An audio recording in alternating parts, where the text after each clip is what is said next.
প্রতিদিন সকালে উঠে ব্রাশ তো করেন আপনি, কিন্তু কোন ধরনের মাজন আপনার দাঁতের জন্য ভালো জানুন। দাঁত মাজার জন্য নানা ধরনের দাঁতের মাজন ঘুরিয়ে ফিরিয়ে ব্যবহার করেন, কিন্তু সব মাজন আপনার দাঁতের জন্য উপযুক্ত নাও হতে পারে।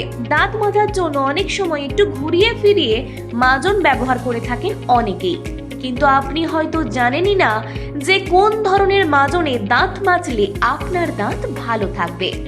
না জেনেই হয়তো ভুল মাজন ব্যবহার করেছেন দীর্ঘদিন ধরে, ফলে উপকারও পাচ্ছেন না। কোন মাজন ব্যবহার করা উচিত? অনেকেরই মাড়ির হালকা সমস্যা দেখা যায়, সেটা যাতে বেশি পরিমাণে বেড়ে গিয়ে কোনো অসুখ তৈরি না করতে পারে, তার জন্য অ্যান্টিব্যাকটেরিয়াল মাজন ব্যবহার করুন।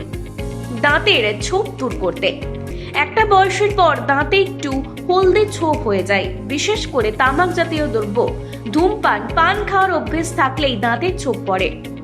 বেকিং সোডা এক্ষেত্রে খুবই উপকারী, কারণ এটি দাঁতের যে কোনো দাগ ছোপ দূর করতে পারে। তাই এমন মাজন বাছুন যাতে বেকিং সোডা রয়েছে।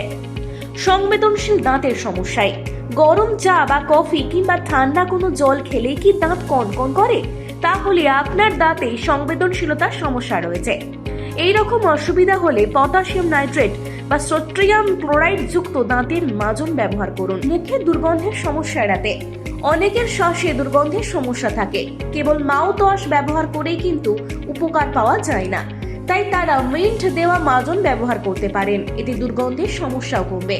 তার পাশাপাশি অবশ্যই বিশেষজ্ঞদের পরামর্শ নিতে ভুলবেন না।